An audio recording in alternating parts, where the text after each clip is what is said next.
Hello everyone! Welcome to John B. Vlogs, ang pamilyang gala na laging gutom. Wow, that's so cute. Para siya hampi-dampi sa Yan yung sa kukuklak, di ba? Ayan mga kapamilyang gala, we are here sa Sullivan Mines and Railways, or famously known as Kimberley Underground Mining and Railways.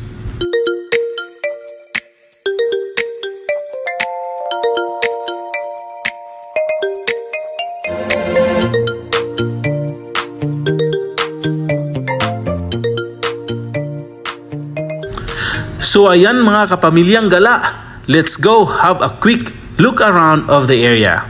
Let's go!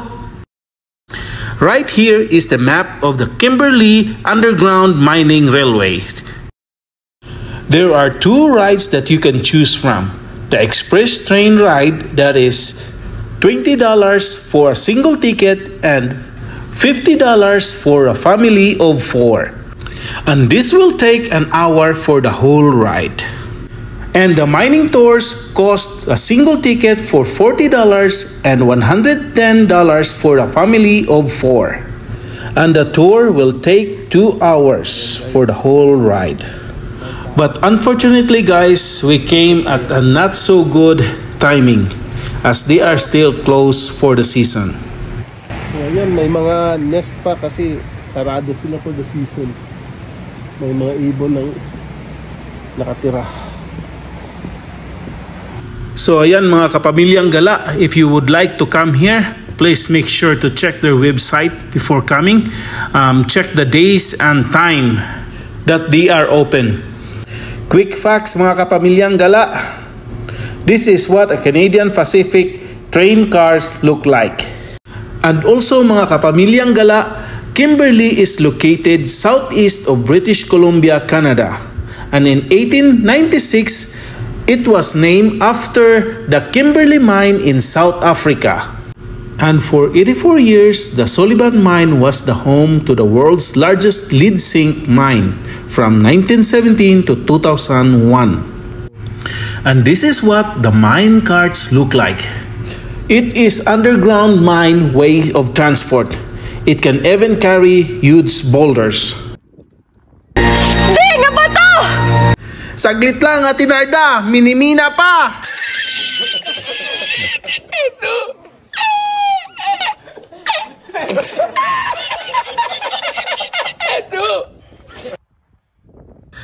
Kidding aside mga kapamilyang gala, now let's go check the Sullivan Memorial Sign.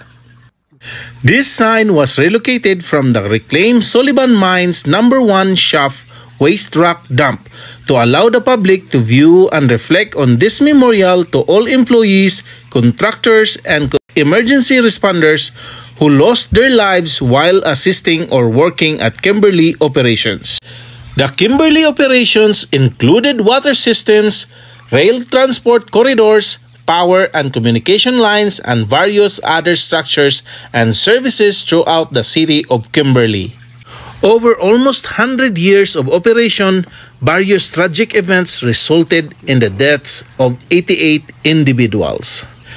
Now that the Sullivan Mine is closed, it is important to make sure their deaths are remembered.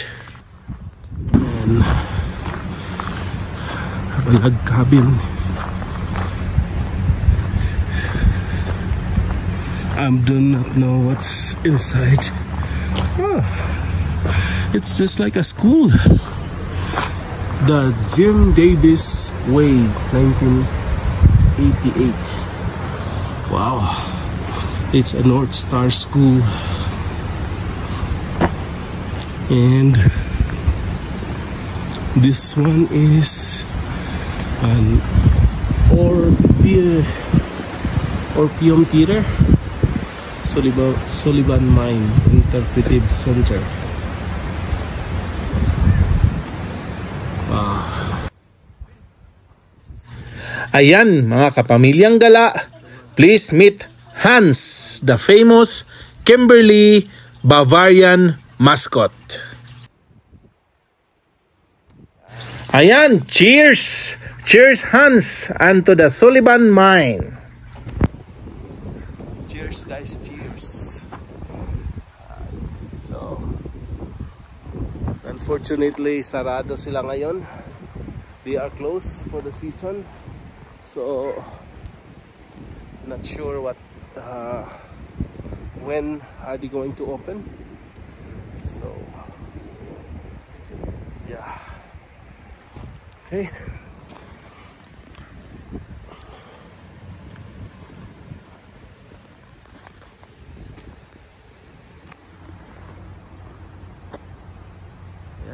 Ayan, tahimik ang lugar kasi sarado. Walang, kami lang ang nandito.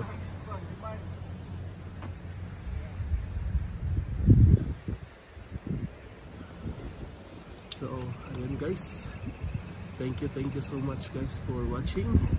Please like and subscribe John B Vlogs. Thank you guys.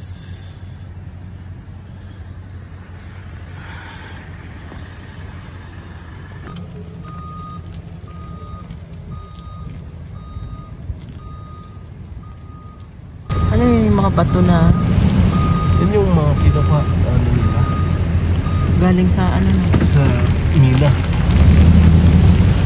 Sa mina sila na.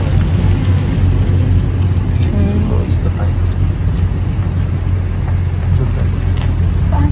Doon. Pwede ba? Oo. Yan. Yan.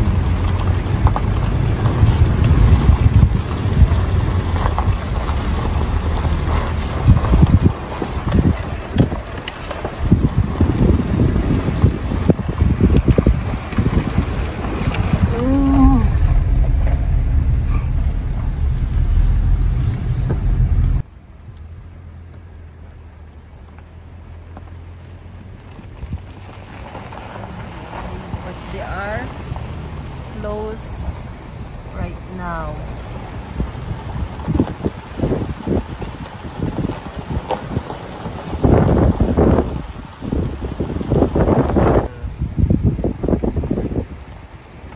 Guys,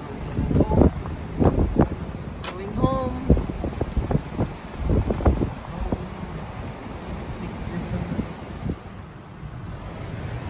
yeah, that's the small cars. And the sign that says closed for the season. Mining Railway and Interpreted. Yeah.